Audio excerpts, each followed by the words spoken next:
بسم اللہ الرحمن الرحیم۔ السلام علیکم ورحمۃ اللہ وبرکاتہ۔ حضرت سیدنا حاتم اصم رحمۃ اللہ تعالی علیہ کے پاس ایک شخص حاضر ہوا اور عرض کی، حضور میں آپ کی دعوت کرنا چاہتا ہوں۔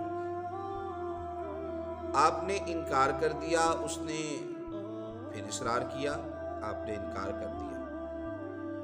آخر کار وہ اصرار کرتا رہا۔ آپ نے جب اس کے اصرار کو دیکھا، آپ فرمانے لگے، ٹھیک ہے، میں تمہاری دعوت کو قبول کروں گا، لیکن میری چند شرطیں ہوں گی۔ اس نے کہا، حضور کون سی؟ آپ نے فرمایا، پہلی شرط میری یہ ہے کہ میں جب آؤں گا جہاں چاہوں گا وہیں بیٹھوں گا۔ اس نے کہا، حضور ٹھیک ہے۔ دوسری شرط میری یہ ہے کہ میں جو چاہوں گا وہی کھاؤں گا۔ اس نے کہا، حضور یہ بھی ٹھیک ہے۔ آپ نے فرمایا، تیسری شرط میری یہ ہے کہ میں جو کہوں گا وہ تمہیں کرنا پڑے گا۔ اس نے کہا، حضور یہ تینوں شرطیں مجھے منظور ہیں۔ آپ رحمت اللہ تعالی علیہ نے فرمایا کہ فلاں دن فلاں وقت میں آپ کے گھر میں آؤں گا۔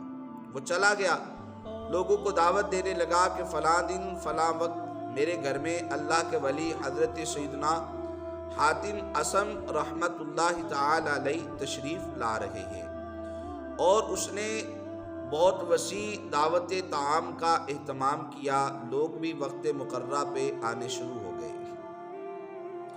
اور حضرت سیدنا حاتم اصم رحمت اللہ تعالی علیہ جب آپ تشریف لائے، آپ آتے ہی جوتوں کے ڈھیر پہ بیٹھ گئے، اور میزبان سے چونکہ یہ شرط طے تھی کہ میں جہاں چاہوں گا وہیں بیٹھوں گا، میزبان کچھ نہ کہہ سکا۔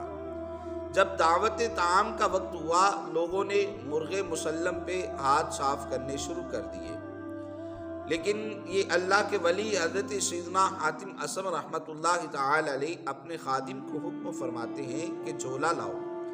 جب وہ جھولا لے کے آتا ہے تو آپ اس میں سے ایک سوکھی ہوئی روٹی نکالتے ہیں اور تناول فرمانا شروع کر دیتے ہیں۔ اور جب لوگ دعوت طعام سے فارغ ہوئے، حضرت سیدنا حاتم اصم رحمت اللہ تعالی علیہ نے حکم دیا کہ ایک انگیٹھی اور توا لایا جائے۔ آپ نے توا اس انگیٹھی کے اوپر رکھا اور دیکھا کہ اب توا بھی انگارہ بن گیا ہے، خوب گرم ہو گیا ہے۔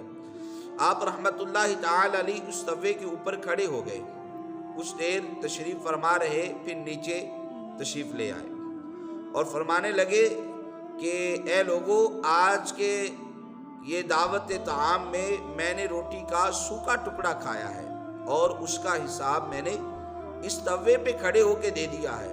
اب باری باری آپ اس توے پہ کھڑے ہو کر آج کے کھانے کا حساب دیں۔ لوگوں کی چیخیں نکل گئی، دھاڑے مار مار کے رونے لگے، عرض کرنے لگے، حضور آپ تو ولی اللہ ہیں، آپ تو اللہ کے برگزیدہ بندے ہیں، یہ آپ کی کرامت ہے، ہمارے میں تو کوئی کرامت نہیں ہے۔ حضرت سیدنا حاتم اصم رحمت اللہ تعالی علیہ نے وہاں رکت انگیز بیان فرمایا، لوگو آج تم کہتے ہو یہ حاتم اصم کی کرامت ہے، اللہ اکبر، تو فرمایا قیامت والے دن تم میں کون سی کرامت پیدا ہو جائے گی کہ قیامت والے دن تانبے کی دہتی ہوئی زمین ہوگی، سورج 1.25 میل پہ رہ کے آگ برسا رہا ہوگا، اور اس دہتی ہوئی زمین پہ تمہیں کھڑا کر کے تمہارا حساب و کتاب لیا جائے گا۔ فرمایا اس دن تمہارے میں کون سی کرامت پیدا ہو جائے گی۔ آپ کا یہ بیان سن کر بہت سے لوگ جو ہے اپنے گناہوں سے تائب ہو کر اللہ رسول کی اطاعت و فرما برداری میں زندگی بسر کرنے لگے۔